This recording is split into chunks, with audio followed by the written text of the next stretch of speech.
Hello అండి, అందరికీ welcome to Padma Prasad vlogs. ఈరోజు నేను రసగుల్లా చేశానండి. అబ్బా, మాటలు లేవండి, అంత బాగుంది. దూదిలాగా, స్పాంజీలాగా. చూడండి, చూస్తుంటే మీకు అర్థం అవ్వాలి కదా ఆ చిక్కదనం, రంగు, రుచి. అబ్బా, బాల్స్ అయితే స్పాంజీలాగా తినే కొద్దీ తినాలనిపించిందండి. నిజంగా చాలా అంటే చాలా బాగున్నాయి. చేసుకోవడం కూడా చాలా ఈజీ అండి. ఈ విషయం తెలియలేదు నాకు ఇన్ని రోజులు, ఇంత ఈజీనా అని. ఎలా చేసుకోవాలో చూసేద్దామా? వచ్చేయండి. మరి నేను పాలు తోడేద్దాం కదా అని 2 లీటర్ల పాలు పెట్టానండి పొయ్యి మీద. అంతే, 5 నిమిషాలకి ధన అంటూ ఇలా తనకల్లాగా విరిగిపోయినాయి. అయ్యో, 2 లీటర్ల పాలు వేస్ట్ చేయాలా అన్నప్పుడు, ఎందుకు వేస్ట్ చేయాలి? ఎప్పుడు నేను పన్నీరు లేదా ఎగ్ బుజ్జికి ఇలా పన్నీర్తో ఎగ్ బుజ్జీలాగా కూడా చేసుకోవచ్చండి. ఈసారి నేను మీకు చూపిస్తాను, ఆ వీడియోని కూడా పోస్ట్ చేస్తాను. అప్పుడు అనిపించింది, మొన్నే కదా పన్నీర్ చేశాను, ఈసారి రసగుల్లా చేద్దాం అనుకున్నాను. అంతే, వెంటనే వీడియో స్టార్ట్ చేసేసాను.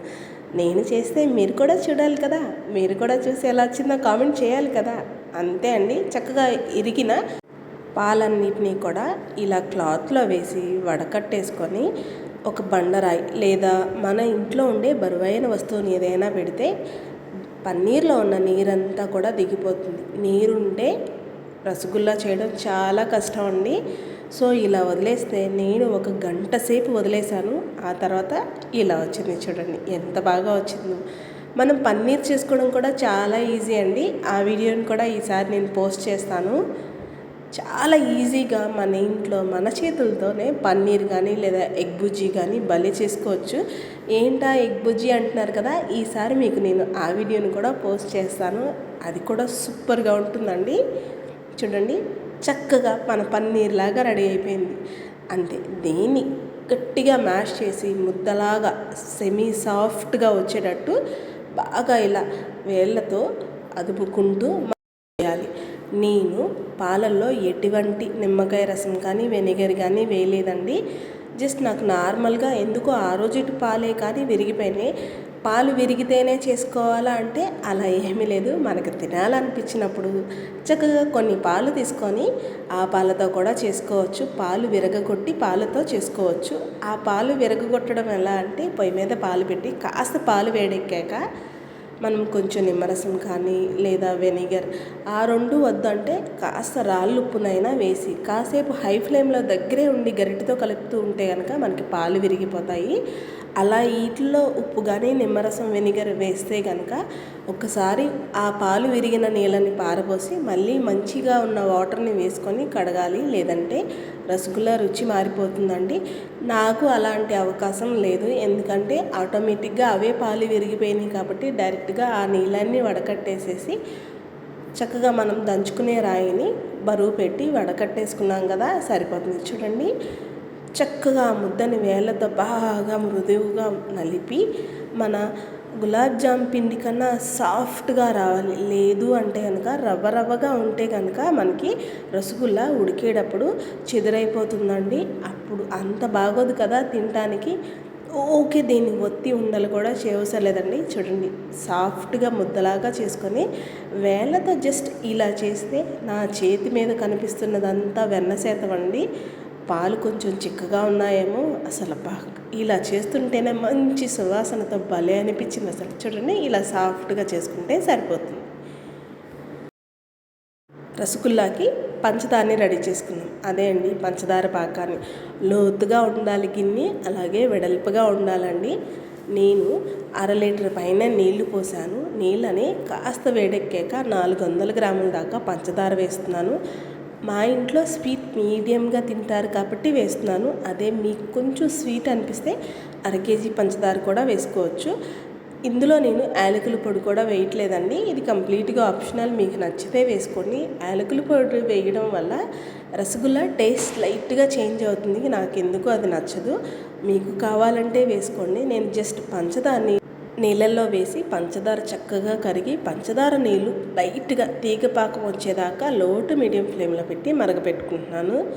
ఈ లోపల మన పన్నీర్ బాల్స్ అన్నీ కూడా రెడీ అయిపోయినాయి. చూడండి ఎంత బాగా వచ్చాయో కదా. ఇలా క్రాక్స్ లేకుండా వస్తేనే రసగుల్లా బాగా వస్తుంది, గుర్తుపెట్టుకోండి. చక్కగా ఇప్పుడు పంచదార పాకం మరుగుతున్నాయి కదా, దీనికి మనం పాకం చూసుకునే అవసరం లేదండి. జస్ట్ గులాబ్ జామ్కి ఎలా వస్తుందో దానికన్నా తక్కువగా ఉంటే సరిపోతుంది. జాగ్రత్తగా నిదానంగా వేసుకోండి. హడావిడిగా వేసేటప్పుడే రసగుల్లా చెదురైపోతుంది. అప్పుడు పంచదార పాకం అంతా రసగుల్లా ముక్కలతో అయిపోయి అంత బాగోదు తినటానికి, చూడటానికి కూడా. నిదానంగా మనం వేసే సైజు చూసారా, చిన్ని నిమ్మకాయ సైజు ఎంత వేస్తున్నాం కదా, కానీ ఇవి కనీసం 15 నిమిషాల నుండి 20 నిమిషాలు మీడియం ఫ్లేమ్లో పెట్టి బాగా మరగబెట్టుకోవాలి. అప్పుడు మనం వేసిన సైజుకి డబల్ సైజ్ అవుతుందండి రసగుల్లా.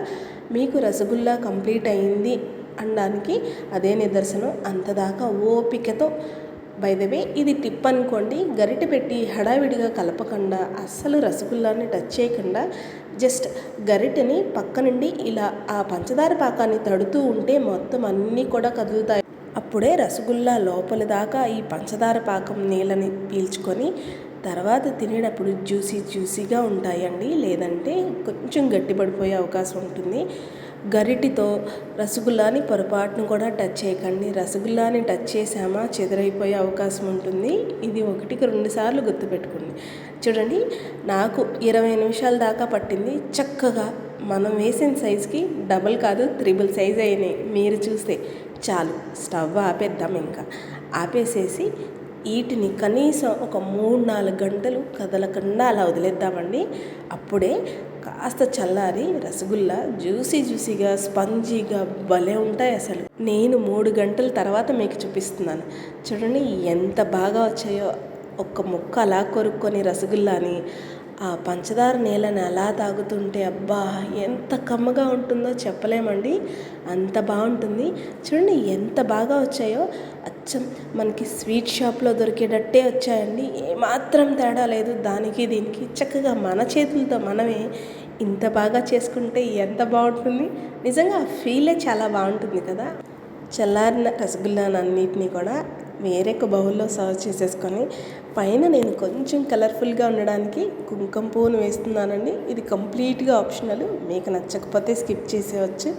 చక్కగా మీకు నచ్చితే ఫ్రిడ్జ్లో పెట్టుకొని కాస్త చల్లబడ్డాక తింటే ఉంటుందండి. అబ్బా అసలు మాటలు ఉండవు.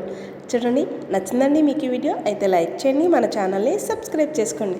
అన్నట్టు మర్చిపోయాను, మీరు ట్రై చేస్తారు కదా ఈ రసగుల్లాని. ట్రై చేస్తే ఎలా వచ్చిందో కామెంట్ చేయడం మర్చిపోకండి.